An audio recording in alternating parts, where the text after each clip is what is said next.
Mkuu!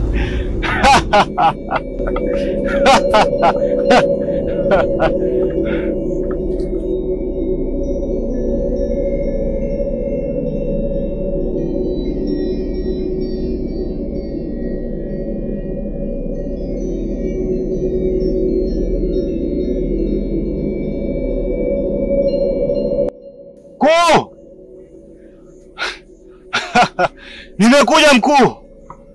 Mbona mmeamua kumuua mapema yule mtu? Na bado kazi yangu inaendelea. Mkuu, asante sana. Naomba niende kwenye kile kijiji nikisumbue.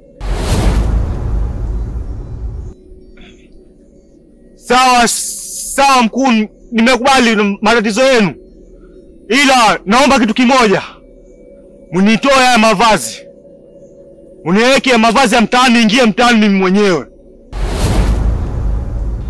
Sawa mkuu, sawa mkuu. Asante mkuu. Asante mkuu. Nimefurahi kuwa hivi. Kijiji kitakoma kuanzia sasa.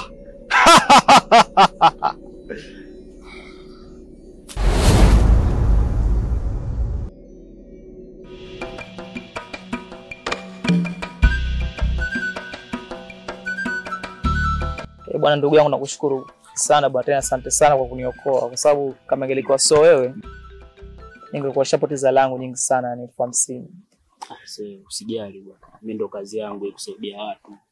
Sawa sio mbaya, lakini sijui ndugu yangu unatokea wapi? Naona ni mtu wa ghafla tu hapa kijijini kwetu. Sasa bwana, ni historia ndefu kidogo nilipotoka, lakini sio mbaya. Nimefika hapa kijijini, nimefikia kwa bwana mmoja anaitwa Kiukala. Sijui unamfahamu? Kiukala mimi namfahamu, ni mshaji wangu sana hapa kijijini na muda wote tuko pamoja. Na hata hiyo pale nilipotaka kutoa hela, nilifikiri labda nataka nimpatie Kiukala, lakini kumbe ilikuwa sio kweli, ni mtu mwingine tofauti kabisa. Ndio kwa bahati nzuri katokezea wewe, ndio kanipatia huo msaada. I say. Lakini usijali kwa sababu nimekusaidia, mambo yote yapo fresh, usiwaze. Basi poa bwana, karibu sana bwana. Basi poa mzee, usiwaze. Tupo hapa kijijini kwetu hapa, maisha yanaendelea kama hivyo. Ndio, kwa hiyo mwenyeji sana. Yes, mimi ni mwenyeji sana, nimezaliwa hapa. Ndio. Yes, nimeoa pia. Lakini bahati mbaya mke wangu fariki na bado maisha yanaendelea. Ndio. Pole sana bwana. Poa bwana, ndo tushapoa. Kwa hiyo alifariki lini? Amefariki tu kama wiki 2 zilizopita hivi. Msiba tumepelekea kwao huko. Ndio. Yes, ndio hivyo. Pole sana bwana. Poa bwana, tushapoa.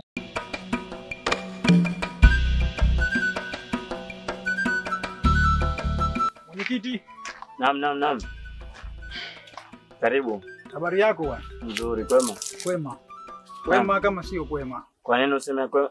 Hivi mwenyekiti, unaona ni sahihi kukaa kama bustani ambayo inanawiri na ukaangalia tu mambo ambayo yanaendelea hapa kijijini? Hebu kwanza kaa chini. Haina haja ya kukaa chini. Haina haja vipi sasa? Ili mambo mazuri yakaliwe chini, kwa sababu mimi yote najua na nishaambiwa na mimi nafuatilia.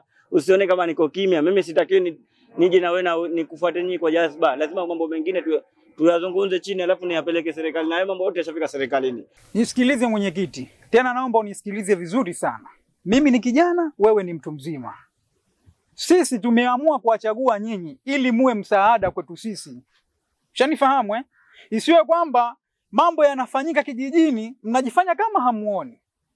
Leo hii mimi naenda zangu kufungua ng'ombe wangu, na mkuta ng'ombe wangu ana utumbo na ninginia.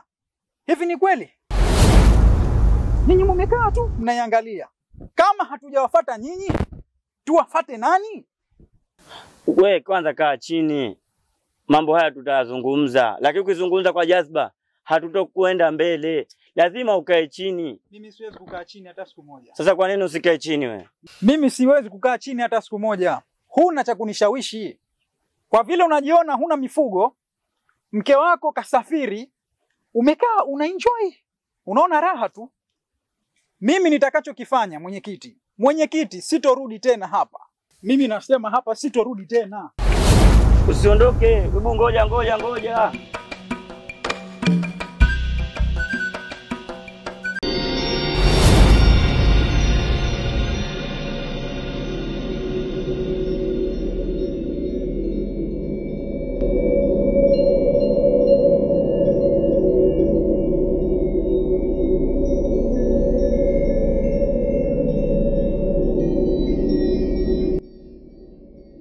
Samahani kaka, na shida nawe mara moja. Sasa usogea huko. Mimi naye nani mwenye shida? Aha, unaje wewe? Nenda. Sasa utanifanya nini mtoto mdogo kama wewe? Usinishughulishe bwana. Sawa kaka. Mimi amenishia. Nenda. Ila nitajua cha kufanya. Utanifanya nini mtoto mdogo kama wewe wa 2000? Kwanza wewe kesi unanitafutia miaka 30 jela. Hebu usinishughulishe kwanza niende zangu.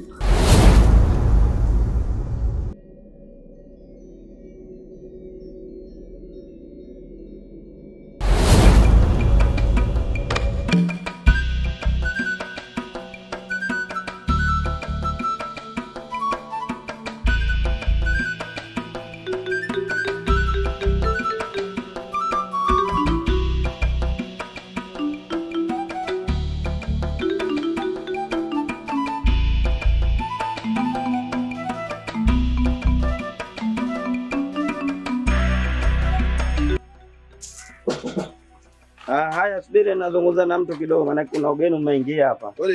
Karibu karibu.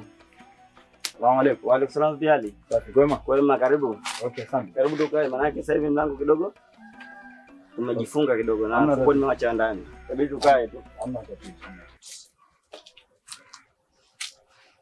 Naam. Bila shaka wewe ndo Afisa Rashid. Kutoka kitengo cha upelelezi. Sawa sawa. Haya, hapa nimekuita kijijini pangu. Pana matatizo kila siku naletewa na wananchi wangu. Kuniletea kuna matatizo ambao wanapotea watu, watoto wadogo, wakubwa na hatujui kuna tatizo gani ambalo mpaka sasa hivi. Na mimi mpaka sasa hivi nimechanganyikiwa, sijui tanifanye nini. Lakini ndo nikapiga simu nikaletewa wewe ambaye pengine nakufahamu. Sasa ndio nataka kujua. Wewe ndio mpelelezi. Sasa sijui utafanyaje. Ambapo tulifanya tulijue ile swala. Okay. Mwenyekiti bwana, mimi nimekusikiliza vizuri na nimekuelewa. Kwa hiyo usijali. Mpaka kutumwa mimi kuja huku basi hamna kitakachoharibika. Ndani ya siku 2 tutajua matatizo yote hapa kijijini kwako na tutatatua hili haraka iwezekanavyo.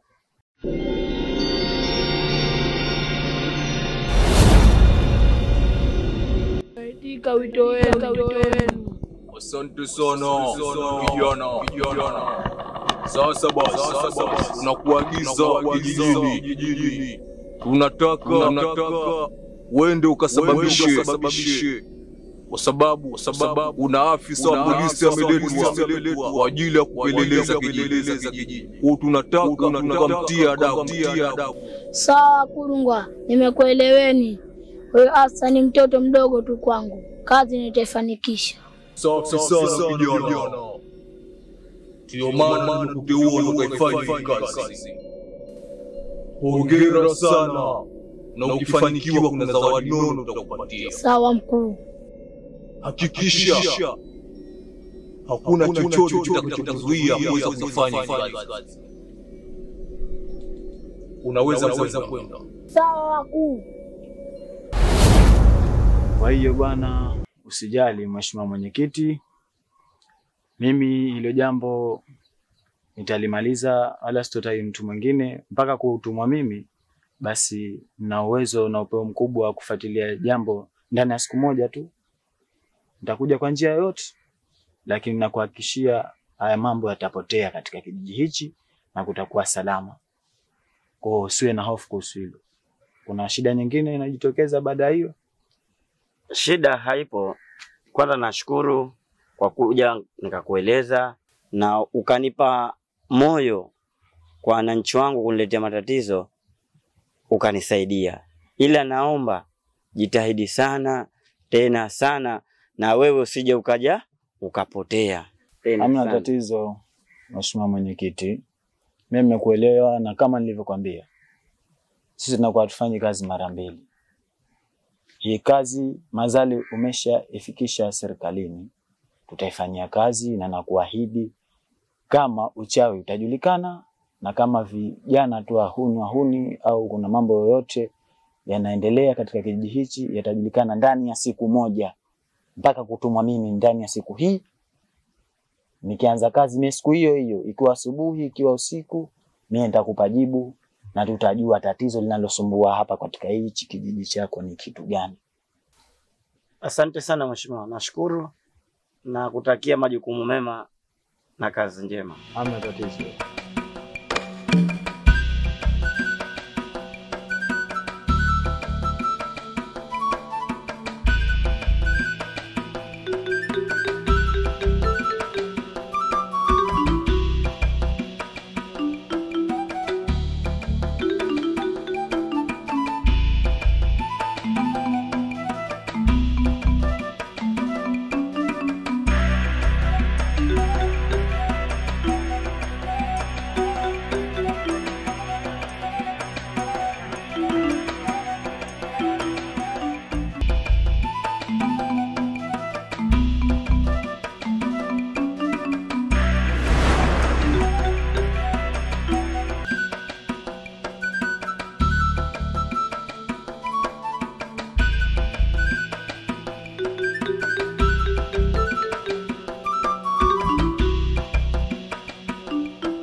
Hodi huko.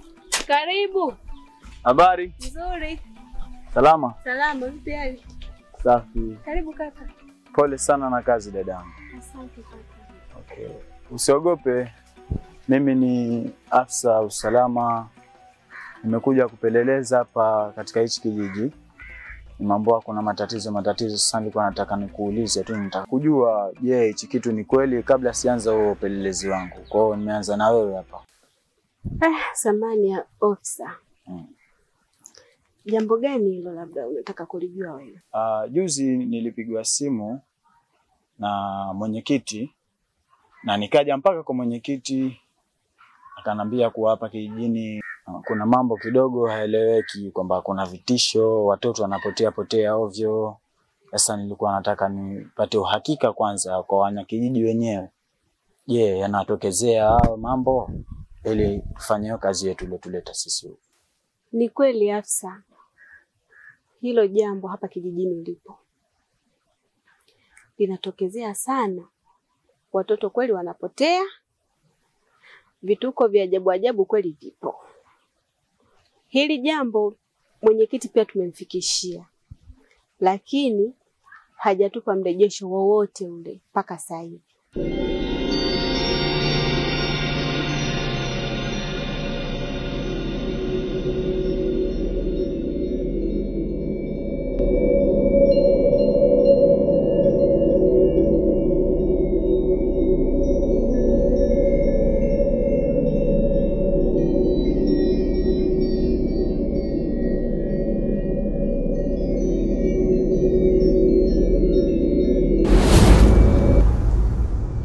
Mwenyekiti, acha kufuatilia mambo yasiyokuhusu, nitakupoteza. Na hizo habari zako zote nimezisikia mwenyekiti, kama umemleta askari mpelelezi.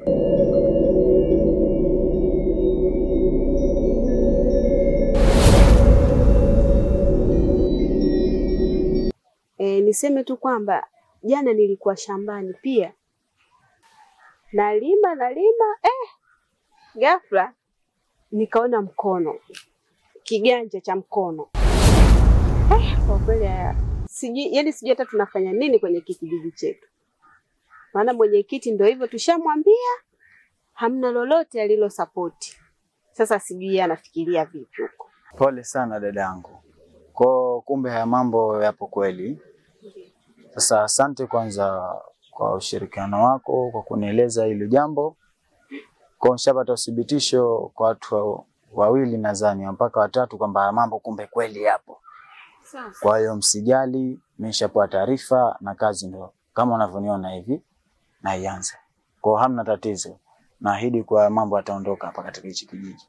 Kwa basi asante sana dadangu. Haya sawa. Mungu nikutakie kila laheri, kazi njema. Haya asante na safari njema. Yataisha, okay, yataisha. Haya asante.